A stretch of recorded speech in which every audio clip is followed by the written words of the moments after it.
Hey there, Westerosi. Welcome back to Mike Meeple's Painting Poorly miniature painting tutorials. Today we're continuing our series of beginner painting tutorials for CMON Games, A Song of Ice and Fire the Miniatures game, by taking a look at a non-combat unit from the Baratheon faction, the Red Woman, Melisandre. I'm going to be basing my paint job off of her appearance in the HBO series, because she is just a beautiful— oh my god! Oh my eyes! Different picture! There you go, okay, whew! Her basic look is red on red, so we're going to be using multiple shades of red to create interest, so she doesn't just become a red blob, along with a few key accent colors. The Melisandre Mini has a bit of a bad reputation online for some copies of the Mini having a nose that makes her look closer to He Who Shall Not Be Named than anything else. So we'll need to make sure that we don't use a primer that's too thick in order to preserve as much detail as possible. I'm using my airbrush to apply a Zenithal prime to the figure by using 3 different Stynylrez primers. First, completely covering her in black.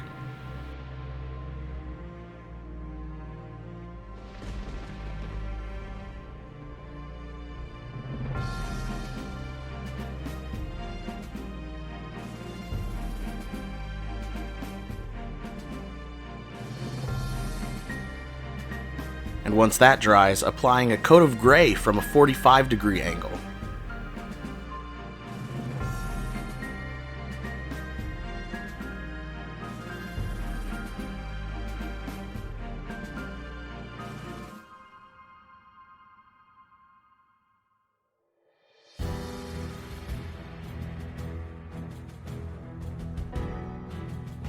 Before finishing off with a blast of white from directly above.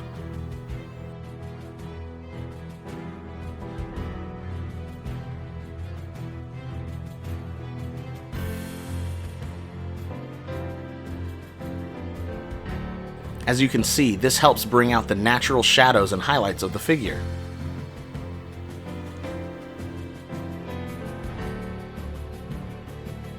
When it's all done, it's time for base coats. I'll be starting off with some Blood Angels Red by Citadel, and using that to paint her dress. Blood Angels Red is from their Contrast Colors line, so using this with a Zenithal Prime will give us all the shading we'll need, along with providing us a rudimentary highlight that we can expand upon later, but in general this is going to do most of the heavy lifting for us. If you're unable to do Zenithal priming, you can still use Blood Angels Red on a white undercoat, you just won't have quite this much depth to the shading.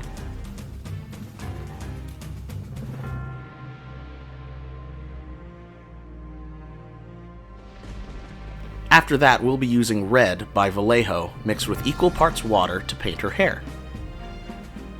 This is a darker shade of red than the Blood Angels Red, and will create just enough contrast between her clothing and her hair to keep her looking interesting.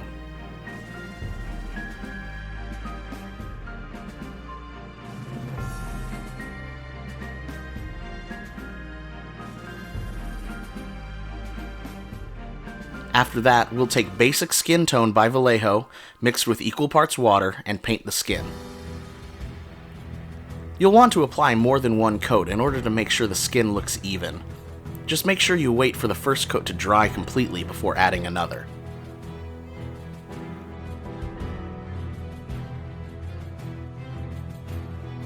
Next, we'll be using Old Gold by Vallejo straight out of the bottle to paint the trim of the dress.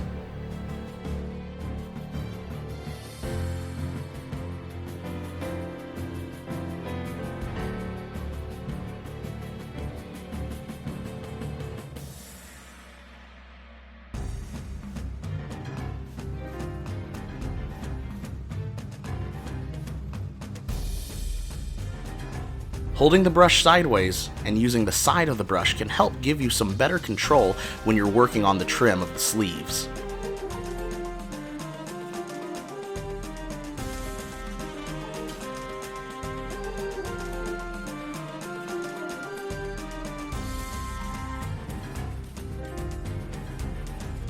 This is also the color you'll want to paint her choker.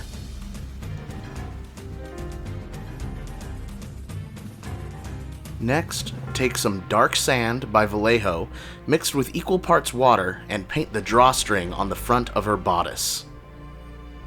Go slowly, and try to use a light touch. It doesn't take much pressure at all to paint these small details. When it's all dry, it's time for shades. We'll start with some flesh wash by the Army Painter.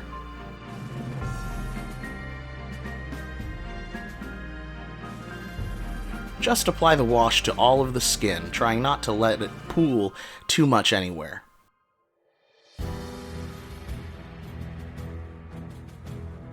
You can also apply it to the drawstring in the front.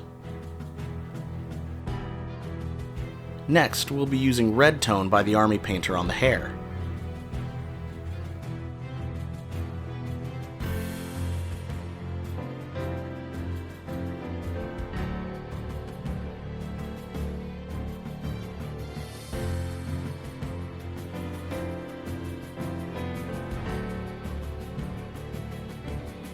When that's all dry, it's time for highlights and finishing touches.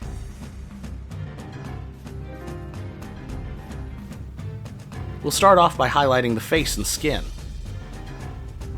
Apply highlights to the forehead, down the nose, the chin, and the cheekbones.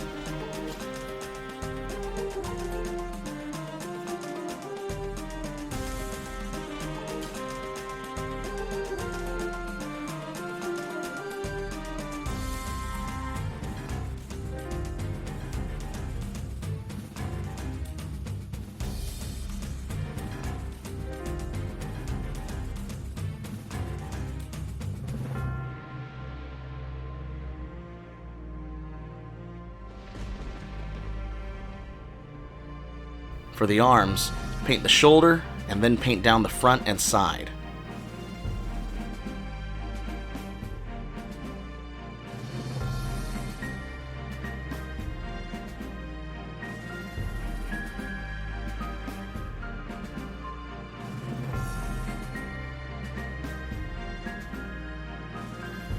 Try to pick out some of the detail of the knuckles on the hand, and for her chest, start off by painting the clavicle and working your way down her chest, trying to stay in the middle, away from the darkened edges.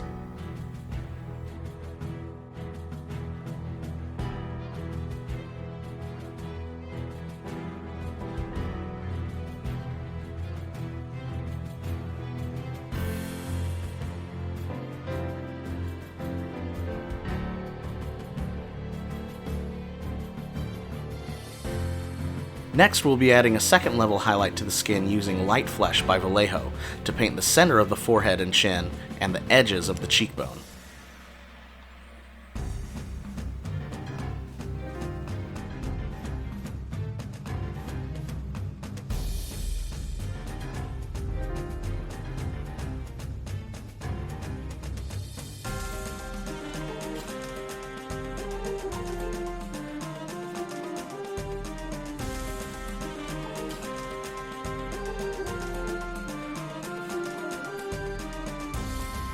For the chest, paint just the clavicle itself and the center of where you previously highlighted.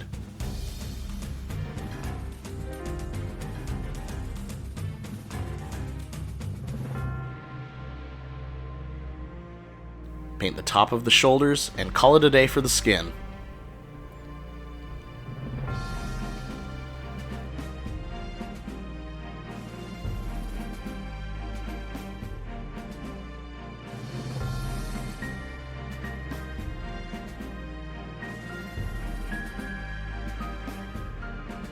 Now, get your red and paint in her eyebrows and lips.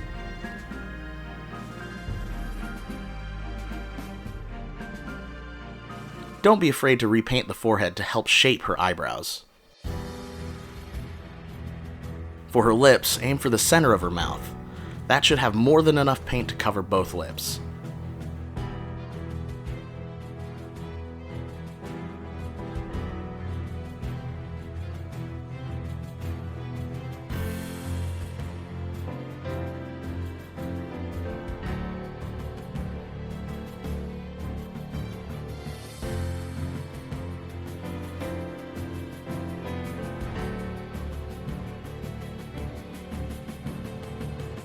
Since you have your red out, let's work on the hair.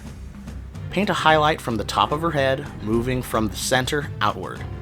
Pick a few locks of hair to highlight, and make sure you highlight areas like where the hair falls on the shoulders.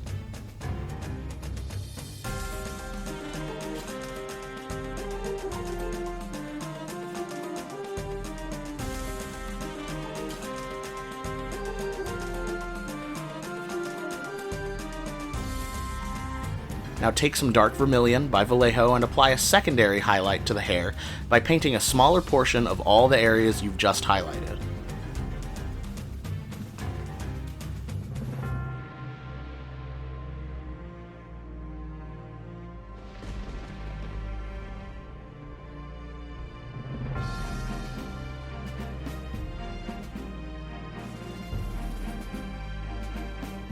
After that, we'll use some amaranth red by Vallejo to give the dress a little extra pop. Really just use this on the brightest highlights of the dress to make each fold even brighter.